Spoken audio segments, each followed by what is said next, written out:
What's kicking, YouTube? It's me here, your boy Devin. Well, I'm here to make a video on something I'm very passionate about, and something that has taken, might I say, a big portion of my life up since I was 6 years old. And I'm talking about Yu-Gi-Oh! And I put the deodorant there so you Yu-Gi-Oh! Players could get the hint, you smelly smellies. But yeah, I digress. Yu-Gi-Oh! Has taken up a good portion of my life since I was 6 years old. Young me, just picture a young me cheering on Yu-Gi. So, one thing I've wanted to talk about Yu-Gi-Oh! For the longest time is playing semi-casual and still being able to be a part of this game. You're probably like, Devin, I've seen your decks. You play some meta stuff in there. You obviously keep up to the meta. And the answer is, I somewhat do. I don't dedicate a lot of time and resources to getting that. As a matter of fact, getting my first two Nibiru, getting like my first playset of Nibirus, and getting even two Baron de Fleurs, those are my first like meta staples I have been without for a long time. Now I can make a lot of my decks better to compete with the meta more, but that's what this is about. One hard thing about keeping up with Yu-Gi-Oh! Is the fact that Yu-Gi-Oh! Just seems to be releasing set after set after set after set every 2 weeks. Sometimes a lot shorter than 2 weeks. But the problem is the when you print too much product, you're only going to be able to move so much of it at once before it becomes a problem for the sellers locally. For one, there's the product that does get desired, the product that does have the proper time to hype up. Rarity Collection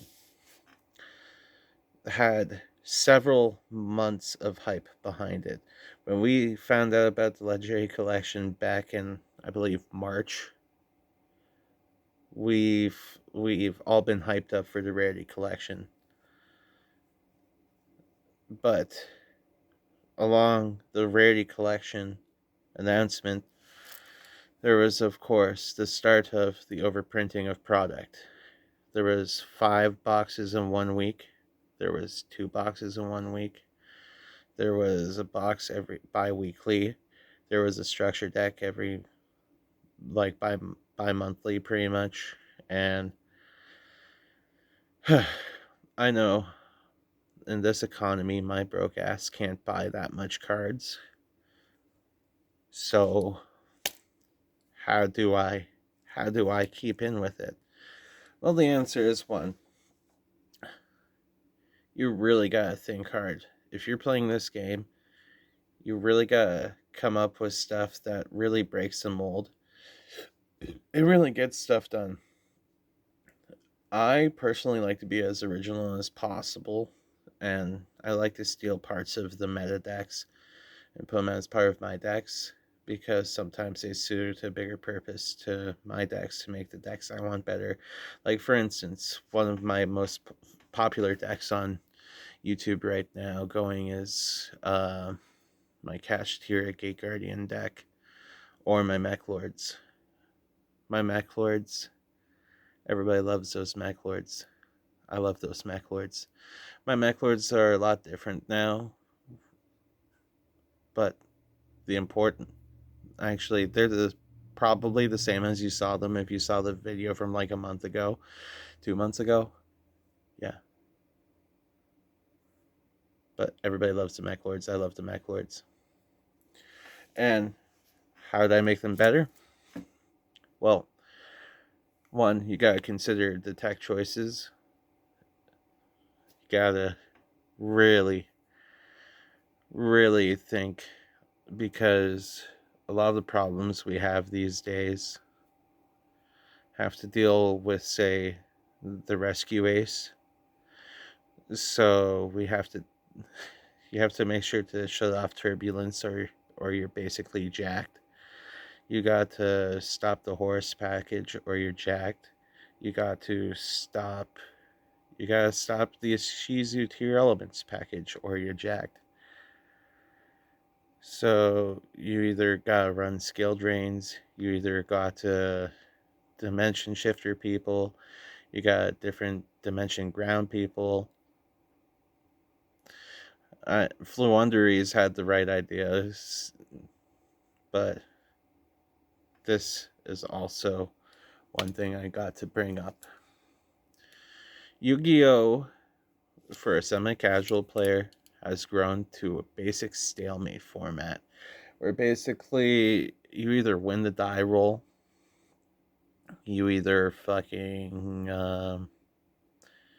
get lucky, or you get sacked hardcore. A lot of times you don't even get to have fun with it, because if you're going against competitive players, it's just it's like the violin teacher, where your violin teacher is like, you will never be good at the violin, and you're like, I will never be good at the violin, but you are playing Mozart, you are playing Bach, but you are not. You all the joys just taken fun, just take it out of it. But I digress.